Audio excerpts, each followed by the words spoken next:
तो बताओ पोरस, तुम्हारे साथ क्या सलूक किया जाए? वही जो एक राजा को एक राजा के साथ करना चाहिए।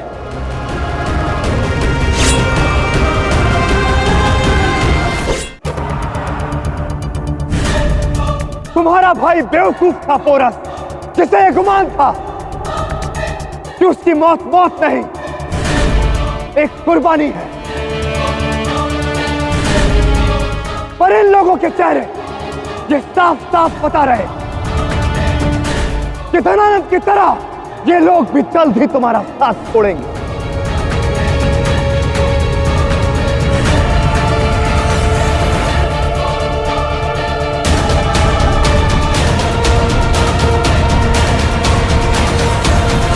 अलेक्जेंडर ने जो कुछ भी कहा वो आप सभी ने सुन लिया।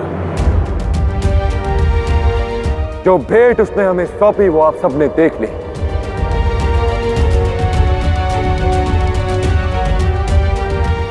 अब उसके प्रस्ताव का क्या उत्तर देना है ये आप सब पर है। और जहां तक बात रही मेरी, मैं पीछे नहीं हटूंगा।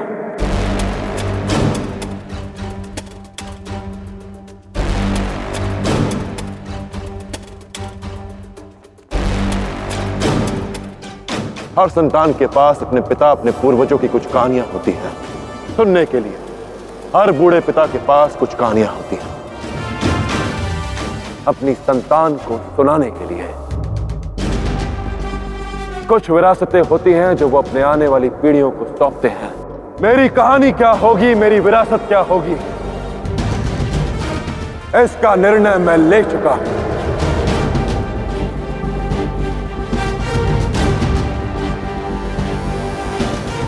मेरी कहानी होगी कि पुरु अपनी अंतिम सांस तक लड़ता रहा। मातृभूमि की रक्षा में उसने अपनी मां, अपना भाई, अपना सब कुछ खो दिया। फिर भी वो रुका नहीं। अपने शरीर में रक्त की अंतिम बूंद तक वो लड़ता रहा और तब तक लड़ा जब तक उसने अलेक्जेंडर को अपनी मातृभूमि से खदेड़ नहीं दिया।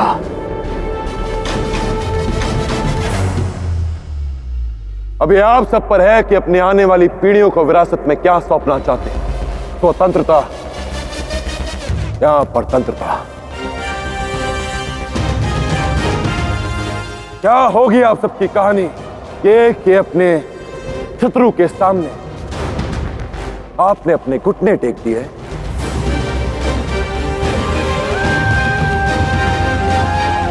या फिर ये कि शत्रु की आंख में आंख डालकर अपनी अंतिम सांस तक लड़ते रहे अपनी मातृभूमि की रक्षा करने के लिए?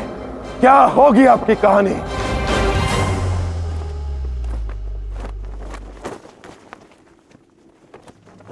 यह युद्ध भारत के लिए नहीं, आप सभी को अपने लिए लड़ना होगा। क्योंकि आप हैं तो भारत है, जैसे आप वैसा भारत। अपने भविष्य के लिए आप ना लड़ना चाहें, पर मैं लड़ूंगा अपने भविष्य, अपने सपने के लिए।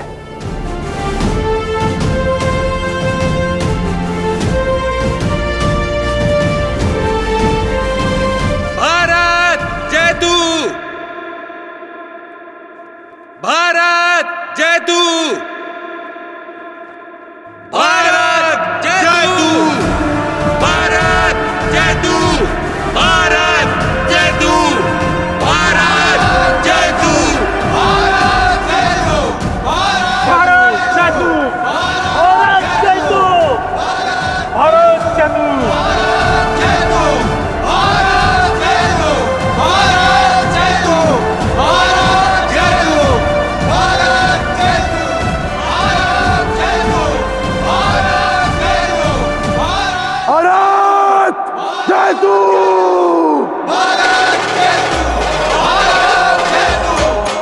भारत जय तू!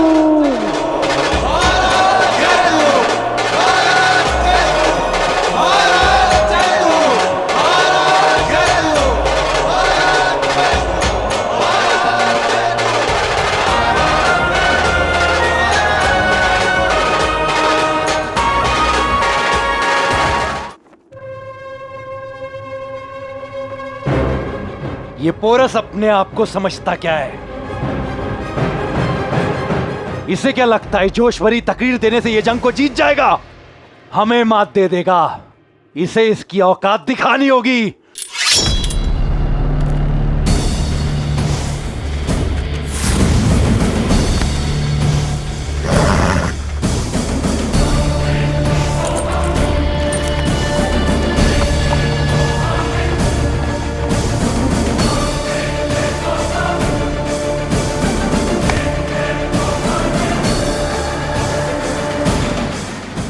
भारत जय तू।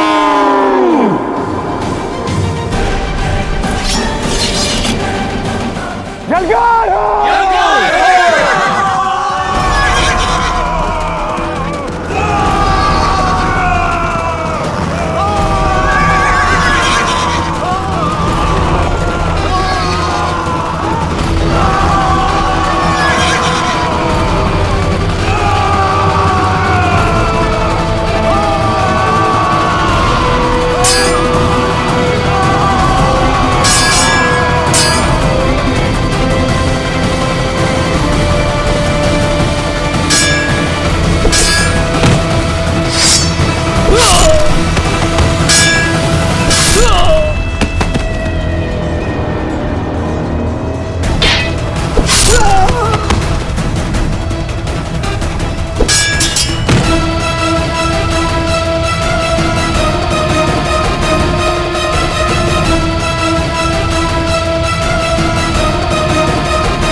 केवल हमारे शब्दों में ही नहीं, हमारी भुजाओं में भी बल है सेलुकस। मेरी मातृभूमि पर कदम रखा ना तुमने।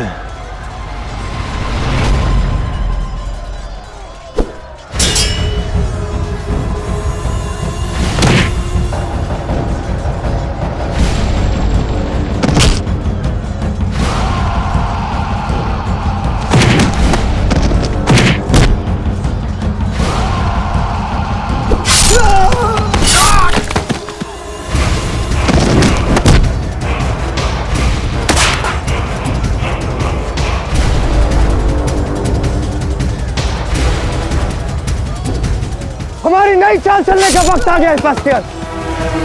तुम तैयार रहना।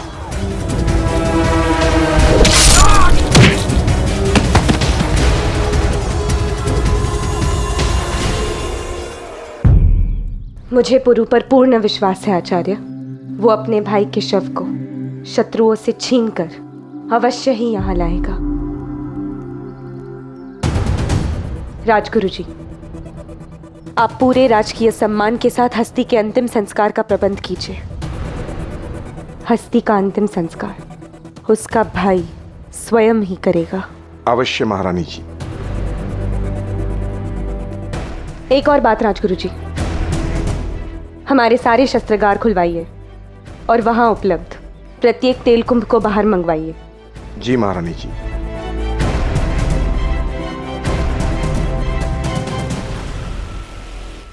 कुछ कहने की आवश्यकता नहीं है लाची।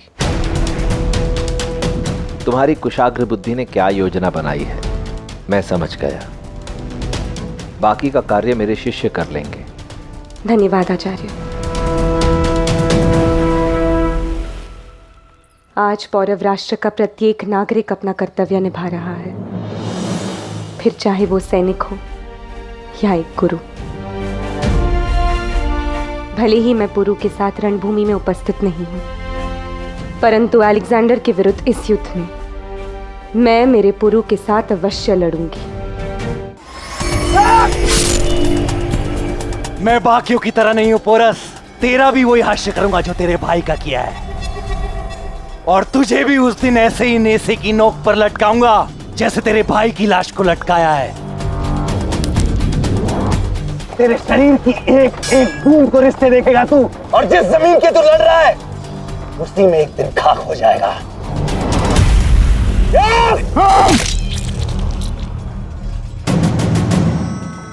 मेरे धमनियों में बह रहे रक्त की एक एक बूंद पर देशभक्ति का नाम लिखा है सेलुकस।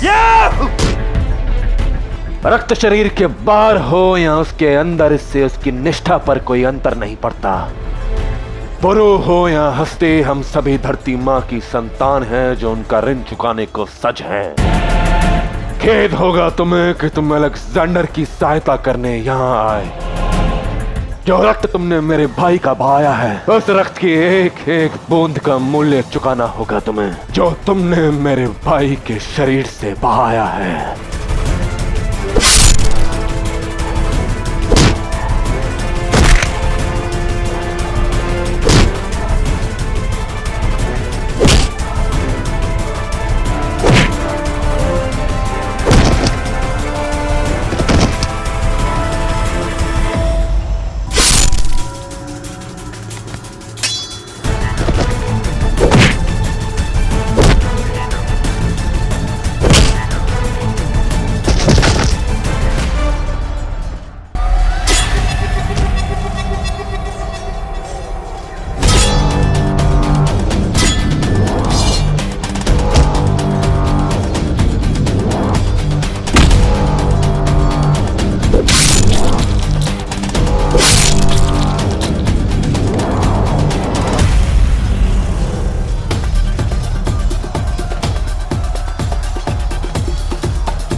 अपने ईश्वर को स्मरण कर लो सेलुकस।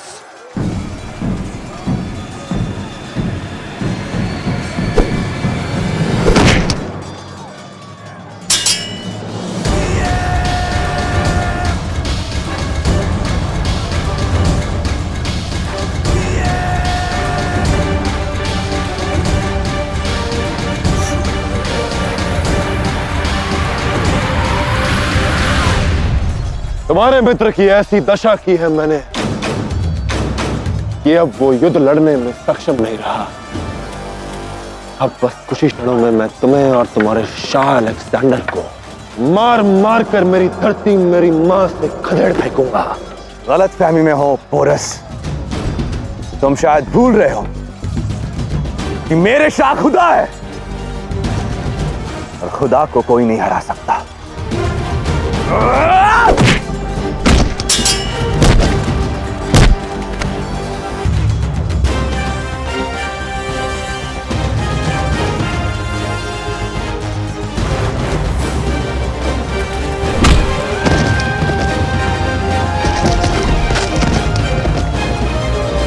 किंतु इस बार वो हारेगा, अवश्य हारेगा।